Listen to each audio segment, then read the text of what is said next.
Jamaah. Oh jamaah.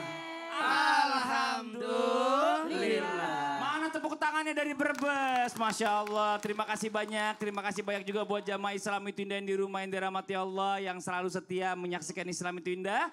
Masih di tema kita pagi hari ini yang luar biasa. Buat yang baru bergabung kita ingatkan lagi temanya adalah ini. Kode rahasia para istri. Alhamdulillah. Jamaah. Ada video lagi nih. Kali ini videonya tentang apa? Ujung-ujungnya terserah juga. Coba kita lihat tayangannya. Ini dia tayangannya. Tepuk tangan buat tayangan yang luar biasa ya. Jadi ini kalau pengennya suami itu istri gitu. Kalau ditanya mau makan apa? Makan sate. Sate apa? Sate jando. Kan enak jadinya dia mau muntah. Yang di Bandung ya? Iya enak itu. Ya Allah. Terus sekarang kita lanjut. Saya ada pengalaman. Kita lanjut Ustadz. Nih pertanyaan tadi nih yang sebelum iklan. Kenapa banyak wanita kasih kode terserah pada saat ditanya sama suaminya. Mau makan apa terserah. Mau yang mana terserah. Pertanyaannya terus pernah gak sih istrinya nabi terdahulu atau mungkin istrinya para sahabat terdahulu. Kata-kata terserah itu terucap dari istrinya dan responnya bagaimana? Nah ini kita pengen tahu nih. Silakan Ustadz Maulana. Tepuk tangan buat Ustadz Maulana. Makasih banyak semuanya. Utamanya tim Islam Tinda hari ini mengangkat rahasia rumus seorang wanita. Yang mudah-mudahan wanita-wanita pada sadar. Inilah laki-laki dijebak kata-kata terserah. Bu. Ya. Bu. Tadi udah ditanya terserah. Tahu nggak penyebab wanita kata terserah itu kadang menandakan seorang istri itu sebenarnya tidak mau dan kurang setuju dengan pilihan suaminya. Itu yang pertama. Hah? Betul? Betul? Kejawab juga ya. Atau istri bukan karena apa? Ada memang istri yang nurut. Jadi dia menyerahkan sepenuhnya kepada suami. Maka kalau begitu kata terserah itu ada 3. Nih ada 3. Yang pertama terserah yang dimaksud oleh sosok wanita karena tidak setuju dengan pendapat suaminya. Pilihan suaminya. 2. Dia kata terserah karena bentuk maunya dihargai. Karena maunya dihargai. Yang ketiga, kata terserah karena mau menghargai suami. Jadi ini yang positif. Ya, cuman dalam hal ini gimana cara membedakan? Cara membedakan terserah apakah terserah maaf tidak setuju, terserah mau dihargai, terserah karena menghargai suami. Yang positif, maka tergantung nada bicaranya. Terserah. Berarti dia mau menghargai. Jadi suaminya boleh pilih apa saja. Terserah. Kalau terserahnya tidak menatap mata. Itu yang tidak mau. Terserah. Ini ada maksud nih. Kalau terserahnya menatap. Itu mau pilihannya dia maksudnya. Oh. Terserah. Oh ya Allah, nggak gitu Terserah. juga kali. Itu maksudnya harusnya dia yang milih. Mungkin salah resto. Oh salah restoran. Salah datang. Salah datang. Kalau dia terserah. Nah itu. Kalau terserah. Itu istrinya kecentilan. Tepuk tangan Ustadz Maulana. Masya Allah. Makasih banyak jamaah. Saya mau tanya sama satu ibu coba. Ibu kalau ulang tahun ditanyain sama suami, ibu jawabnya apa? Terima kasih. Jawabnya mau kado apa? Kado kue. Oh, maunya kue. Nih orang enak nih. Murah. Nggak ribet. Tapi ada yang ribet. Coba kita panggil Ustaz Syam. Sini Ustaz Syam dulu. Nah ada istri ditanyain. Mau ulang tahun suaminya udah pengertian. Kamu mau kado apa sayang? Nggak usah. Gak usah. Gak dikasih kado. Kagak ditegor suaminya. Padahal dia sendiri yang ngomong gak usah. Ada ya? Istrinya ulang tahun. Ya. Sudah di tanah suci. Ya. Dia tanya istrinya kan mau ngingetin suami. Ini hari apa? Hari Hari Jumat. Jumat.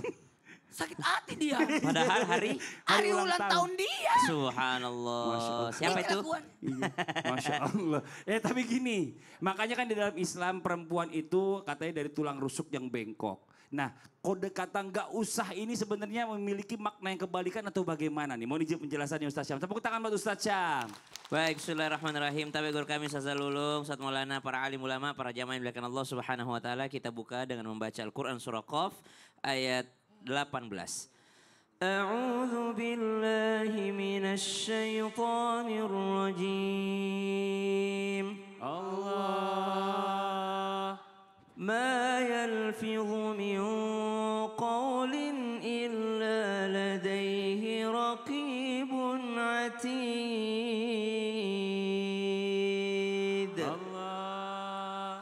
Kalau berbicara tentang ucapan, maka dalam Al-Quran disebutkan malaikat juga mencatat apa yang diucapkan. Tapi kalau masih dalam hati, maksudnya hanyalah Allah yang tahu. Karena Allah yang paling dekat dengan manusia. Malaikat saja yang diucapkan, yang dicatat. Jadi kalau perempuan mengatakan nggak usah, malaikat juga nyatatnya nggak usah tuh. Subhanallah. Apalagi seorang suami yang manusia biasa, yang ternyata tidak semua suami pekah akan kodenya seorang istri. Kenapa di dalam hadis Nabi SAW selalu dimention bahwa wanita itu dari tulang rusuk yang paling bengkok. Kenapa? Karena menandakan bisa jadi apa yang dikatakan memiliki makna kebalikannya. Berarti suami harus memiliki sifat fatona. Sifat fatona kecerdasan yang diamalkan, kepekaan. Lihatlah bagaimana Nabi SAW dan seluruh nabi. Ma ba'athallahu nabiyan illa wara'al ghanam. Tidak ada satupun nabi yang diutus sama Allah Subhanahu wa taala kecuali nabi tersebut pernah dididik menjadi seorang pengembala. Kata ulama, tahu enggak daripada hikmah menjadi pengembala? Pengembala itu semua peka. Subhanallah. Kalau kambingnya bunyi, be, dia langsung tahu, nih lapar nih. Be, oh ini pasti mau kawin nih. Padahal sama semua bunyinya. Dia tahu kode-kode dari kambingnya, subhanallah. Oh, itu mau apa tuh Ustaz? Mau beranak. Oh, beranak. Itulah kenapa para nabinya Allah diperintahkan menjadi pengembala. Karena pengembala itu sangat peka dengan apa yang dididiknya. Subhanallah. Sehingga kalau menjadi seorang muslim, menjadilah seorang muslim yang peka. Apalagi seorang suami, dia paling tahu. Diem pun istrinya dia tahu. Ketika istrinya mengatakan gak usah, dia langsung paham. Ini bukan gak usah beneran gak usah. Ini gak usahnya ini karena malu meminta langsung kepada suaminya. Akhirnya dia tahu. Nah, jadi Masya Allah. Jadi buat para suami yang jelas harus banyak-banyak bersabar. Banyak bersabar dan belajar peka. Betul. Pahalanya pahala Nabi Ayub. Nabi Ayub alaihissalam bersabar. Jadi kalau istri begitu berarti cobaan sebenarnya ya. Makasih banyak Ustaz Ya, Syam. Tepuk tangan buat Ustaz Syam. Masya Allah. Kita lanjut lagi jamaah. Yeay. Kita mau kasih kesempatan jamaah buat bertanya sama guru-guru kita. Tapi sebelumnya kita masuk dulu ke segmen Tanya Dong Ustadz. Kami semua tanya dong Ustaz. Yang mau tanya boleh silakan angkat tangannya. Masya Allah. Oh yang ini Ibu. Ibu boleh maju. Masya Allah silakan. Sini Bu di tengah-tengah. Wah oke. Lagi-lagi Bu. Iya silakan perkenalkan dirinya Ibu.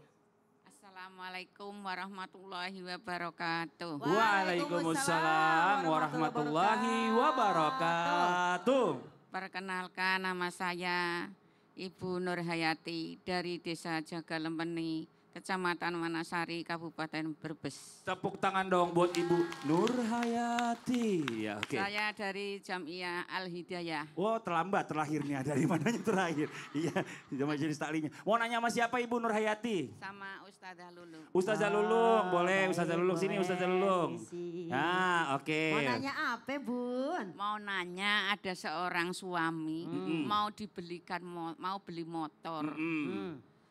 Beli Kadang motor. iya, Heeh. padahal kan harganya mahal. Harganya mahal. Iya. Terus? Saya bilang enggak, sudah sana beli enggak apa-apa. Enggak apa-apa. Tapi dalam hati kecil saya Hmm. enggak ikhlas. Enggak gitu. ikhlas. Iya. Karena mahal gitu. Mahal, iya. Padahal Padahal beli kan yang lain ya, mau beli emas gitu ya. Naik biar harganya. Emasnya segini udah sampai sikut. Ya Allah. Terus gimana baiknya gimana Ya, gitu Ibu ya? Karena hatinya nggak solusinya ikhlas. gimana? Iya. Iya. Padahal suami kan yang nyari uang. Nah, iya. Kasihan juga kalau nggak dikasih Ibu ya. Iya. Karena mau dibeli mahal, mendingan beli emas, investasi. Iya, Ya, itu aja Bu Nur Hayati. Iya. Oke, terima kasih banyak. Tepuk tangan buat Ibu Nur Hayati. kasih, Boleh Bu Nur duduk lagi Hayati. Bu. Aduh, mic saya di bawah nggak apa-apa dah. Biarin ntar aja Bu. Pas Ya mohon iklan. izin Bunda, terima kasih Bu Nur Hayati. Ustadz Syam, Ustadz Maulana, Kak Fadli dan semuanya yang hadir serta pemirsa yang berada di rumah. Mudah-mudahan kita semua diberikan rezeki yang banyak halal dan berkah. Jadi yang pertama, boleh nggak sih kita bilang enggak usah beli atau ya udah nggak apa-apa beli tapi hati nggak ikhlas. Kita lihat dulu situasi kondisi serta toleransi kita semua. Yang pertama, apakah motor itu penting untuk suami kita misalnya? Ataukah barang itu yang mahal tuh tapi penting? Misalnya tadi Ibu bilang mau beli motor karena untuk bekerja. Ya boleh kalau untuk bekerja. Kalau kita bilang nggak apa-apa beli aja tapi nggak ikhlas. Kenapa nggak ikhlas? Habisnya mahal. Nah, ngomongin masalah habisnya mahal. Satu, boleh aja kita ngomong. Jangan entar di belakang udah beli motor jadi berantem. Masa gara-gara kendaraan kita jadi berantem? Kan lebih penting kita menjaga keharmonisan rumah tangga. Betul? Gitu dong. Masa gara-gara motor? Kasihan tahu suaminya. Oh gitu ya. Ini yang pertama. Jadi yang pertama ngomong aja dulu. Kayaknya mahal deh Mas. Walaupun memang kita diajarkan di dunia ini gak ada yang mahal.